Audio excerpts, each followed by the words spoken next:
আসুন দেখে নিন আজকের খবর।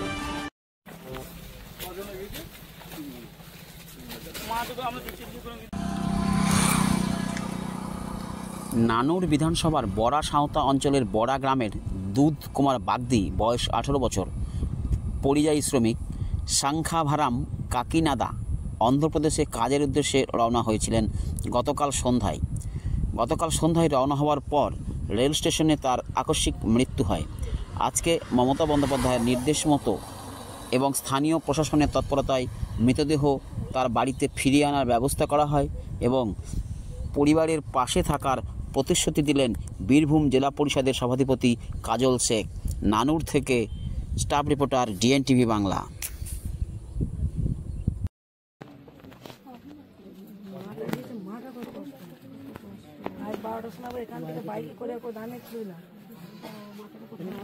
নানুর বিধানসভা অন্তর্গত বড়া সাঁওতা অঞ্চলের বড়া গ্রামের দুধ কুমার বাগদি, যার বয়স মাত্র 18 বছর এবং ছেলেটা মাধ্যমিক পরীক্ষার্থী। সে বাইরে যাওয়ার কারণ একটাই, আমরা দেখতে পাচ্ছেন পাশেই যে বাড়িটা তৈরি হচ্ছে, এটা বাংলা আবাস যোজনা বাড়ি, আমাদের মাননীয় মুখ্যমন্ত্রী মাননীয় মমতা বন্দ্যোপাধ্যায় দিয়েছেন। তো বাড়িটা যেহেতু উনি 1,20,000 টাকা দিয়েছেন, বাড়িটা আরও বড় করে উনি তৈরি করার চেষ্টা করেছেন, তাই তিনি অন্য রাজ্যে গিয়েছেন কর্মসংস্থানের উদ্দেশ্যে। এবার আমরা যেটুকু কাল সন্ধ্যা নাগাদ শুনতে পেলাম যে সেটা মারা গেছে এবং ট্রেন থেকে পড়ে মারা গেছে। এটাই আমাদের কাছে বিস্ময়, এটাই আমাদের কাছে অবাক হওয়ার কারণ যে যুক্তরাষ্ট্র পরিকাঠামো অনুযায়ী একটা রাজ্যের মানুষ আর একটা রাজ্যে যেতে পারে কর্মসংস্থানের উদ্দেশ্যে, এটাই সংবিধান স্বীকৃত। কিন্তু এখানে এসে যেটা দেখতে পাচ্ছি, আমরা দেখতে পেয়েছেন গত কয়েকদিন আগে আপনাদের কসবা অঞ্চলের একটা আদিবাসী সম্প্রদায়ের ছেলে, তাকে নিষ্ঠুর নির্মমভাবে হত্যা করা হয়েছে। সে বিষয়ে অবশ্যই থানাতে অভিযোগ দায়ের করেছি আমরা, তদন্ত চলছে। আমাদের রাজ্যের সাধারণ সম্পাদক, আমাদের দলের সেনাপতি অভিষেক বন্দ্যোপাধ্যায়, তিনিও এই বিষয়ে তদন্ত করাবেন এবং কিভাবে সে মারা গেছে সেটা দেখা হবে, পুঙ্খানুপুঙ্খভাবে তদন্ত হবে, সেটা তিনি সুনিশ্চিত করেছেন আমাদের কাছে।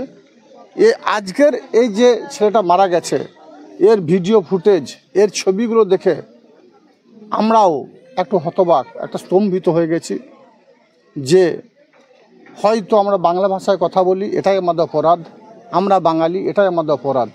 এই জন্যই হয়তো এই ছেলেটা আমাদের কাছ থেকে ছেড়ে চলে যেতে হলো আমাদের কাছ থেকে। এটা বিজেপি শাসিত রাজ্যগুলোতেই এই ধরনের কাণ্ড বা এই ধরনের কাজগুলো হচ্ছে, এটা কখনোই কাম্য নয়।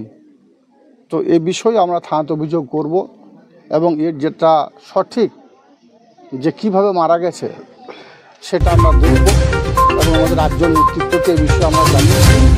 রাজ্য নেতৃত্ব আমাদের এখানে পাঠিয়েছেন এবং বলেছেন এই পরিবারটাকে সব দিক দিয়ে সহায়তা হাত বাড়িয়ে দেওয়ার জন্য। পরিবারের কাছে এসে জানতে পারলাম যে এই ছেলেটা পরিযায়ী শ্রমিক, এর বাবাও পরিযায়ী শ্রমিক, কিন্তু এ এখনও পর্যন্ত পরিযায়ী শ্রমিকের যে নাম নথিভুক্ত এরা করেনার দুয়ারসহ ক্যাম্পে। আপনাদের মাধ্যমে আমি বারবার বলেছি এবং আমরা অনেক জায়গায় দেখেছি, এখনও পর্যন্ত মানুষ সচেতন নয়। যদি এই ছেলেটার নামটা পরিযায়ী শ্রমিকের খাতায় তোলা থাকতো, নথিভুক্ত থাকতো, তাহলে রাজ্য সরকার তার সব রকম সহায়তা হাত বাড়িয়ে দিত। যেমন কসবা অঞ্চলে যে ছেলেটার বডি আনা থেকে শুরু করে পরিবারকে 2 লক্ষ টাকার চেক দেওয়া থেকে শুরু করে সব রকম সুযোগ সুবিধা দিচ্ছেন রাজ্য সরকার, কিন্তু এই পরিবারটা বঞ্চিত। যদিও এই গ্রামের মানুষ এবং আমরা সকলে আছি, পরিবারটার পাশে আছি, পরিবারটাকে সব দিক দিয়ে সহায়তা করব, কিন্তু রাজ্য সরকারের সুযোগ সুবিধাগুলো সেগুলো সকলের নেওয়া উচিত।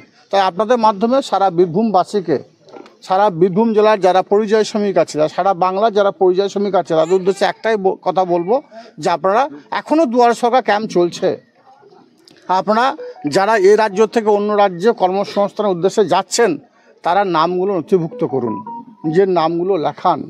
আর এই পরিবারটার পাশে এই এরিয়ার, এই অঞ্চলের বিধায়ক থেকে শুরু করে আমরা সকলে পরিবারটার পাশে আছি। সব রকম সুবিধা হাত বাড়িয়ে দেবো। এমনকি দেখতে পারেন স্কুলের শিক্ষক যারা আছে তারাও এখানে এসে হাজির হয়েছে। অর্থাৎ কতটা মর্মান্তিক ব্যাপার। শুধু আমরা বাংলা ভাষায় কথা বলি, এটা আমাদের অপরাধ। দাদা, বারবার দেখা যাচ্ছে পরিযায়ী শ্রমিকের মৃত্যু হচ্ছে বিভিন্ন জায়গায় বিভিন্ন কারণে। বিভিন্ন জায়গায় নয়, বিজেপি শাসিত রাজ্যগুলোতে তারা বাংলাকে অবহেলা করেছে, বাংলাকে অবজ্ঞা করেছে, বাংলাকে অপমান করছে, বাংলাকে পিছিয়ে দিতে চাইছে। যেহেতু বাংলা এগিয়ে গেছে 2011 থেকে 2025 কয়েকটা বছরে, বাংলা সারা ভারতবর্ষের যে অঙ্গরাজ্যগুলি আছে সেই অঙ্গরাজ্যগুলি নিরিখে যদি একটু পর্যালোচনা করে দেখি, বাংলা সবার উপরে, বাংলা সবার আগে।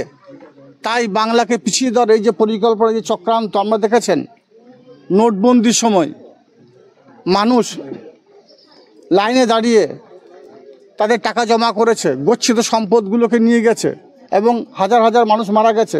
আপনারা দেখেছেন যখন মোদী সরকার ক্ষমতায় এলো কেন্দ্রে, তখন তিনি কি বলেছিলেন? তিনি বলেছিলেন যে জিরো ব্যালেন্সের অ্যাকাউন্ট খুললো, প্রত্যেককে অ্যাকাউন্টে 25 লক্ষ টাকা করে দেওয়া হবে। মানুষ লাইনে দাঁড়িয়ে অ্যাকাউন্ট খোলার চক্করে, অ্যাকাউন্ট খোলার জন্য হাজার হাজার মানুষ মারা গেছে। জিরো ব্যালেন্স কিছুদিন পর তিনি বললেন না, জিরো ব্যালেন্স হবে না, মিনিমাম ব্যালেন্সটুকু মেনটেন্স করতে 500 টাকা করে অ্যাকাউন্টে বড়। এই তো চক্রান্ত। তাই 21 নির্বাচনের প্রাক্কালে আমরা কি দেখেছি? এনআরসি করে সারা ভারতবর্ষের বাংলার মানুষকে ভীতি সঞ্চার করার চেষ্টা করেছে। তাদেরকে ডিটেনশন ক্যাম্পে পাঠানোর পরিকল্পনা করেছিল। বাংলার বাঘিনী, বাংলার মা মমতা বন্দ্যোপাধ্যায় তিনি গর্জে উঠছেন, যার জন্য এনআরসি করতে পারেননি। এখন আমরা কি দেখতে পাচ্ছি? এসআইআরের পিছনে সেই এনআরসি। আজকে আমাদের যুবরাজ অভিষেক বন্দ্যোপাধ্যায় বেলা 4টের সময় সারা বাংলার যারা তিস্তা গ্রাম পঞ্চায়েত উত্তীর্ণ জনপ্রতিনিধি এবং যারা শাখা সংগঠন নেতৃত্ব আছে সকলকে নিয়ে বসবেন, তিনি তার নির্দেশ দেবেন। সেই নির্দেশ অনুযায়ী আগামী দিন আমরা চলব। আমরা দেখেছি গতকাল আপনারাও গিয়েছিলেন ইলেমবাজারে, একজন 95 বছরের বৃদ্ধ গলায় দড়ি দিয়ে মারা গেল এসআইআরের জন্য। সে 30 বছর আগে বাংলা এসেছে, বাংলা তার ভোটার কার্ড আছে, আধার কার্ড আছে, শুধু 2002 সালের ভোটার লিস্টে তার নাম নেই। সেই আতঙ্কিত হয়ে সেই 95 বছরের বৃদ্ধা তার জীবনটাকে বিসর্জন দিল। এর থেকে দুঃখের, এর থেকে ভয়ঙ্কর, এর থেকে ভয়ানক ঘটনা আর কি থাকতে পারে? স্বভাবতই বীরভূমবাসীকে, আমার যারা মামাটি মানুষের সৈনিক আছে, আপনাদের মাধ্যমে বলবো, এসআইআর হচ্ছে, এসআইআর হবে, কারণ কেন্দ্রীয় সরকার বাংলা তথা ভারতবর্ষের এনআরসি চালু করতে চাইছে। কিন্তু আমরা ভীত সন্ত্রস্ত হবেন না। বাংলার বাঘিনী, বাংলার মা মমতা বন্দ্যোপাধ্যায় আপনাদের সঙ্গে আছেন। বাংলার যুবরাজ অভিষেক বন্দ্যোপাধ্যায় আমাদের সঙ্গে আছেন। তিনি আপনাদের দিশা দেখাবেন, পথ দেখাবেন।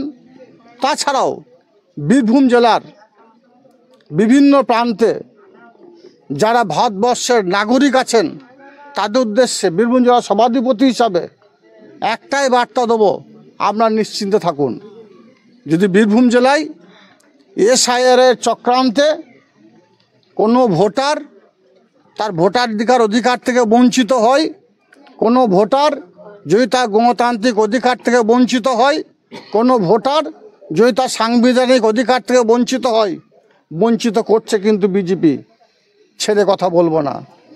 বিগত দিনে যেভাবে বামফ্রন্টকে এই নানুর তথা বীরভূম থেকে উৎখাত করেছি, আগামী দিনেও সেই সংগ্রাম হিন্দু, মুসলমান, শিখ, খ্রিস্টান, ইসাই সমস্ত সম্প্রদায়ের মানুষকে সঙ্গে নিয়ে সেই লড়াই কিন্তু আবার চলবে।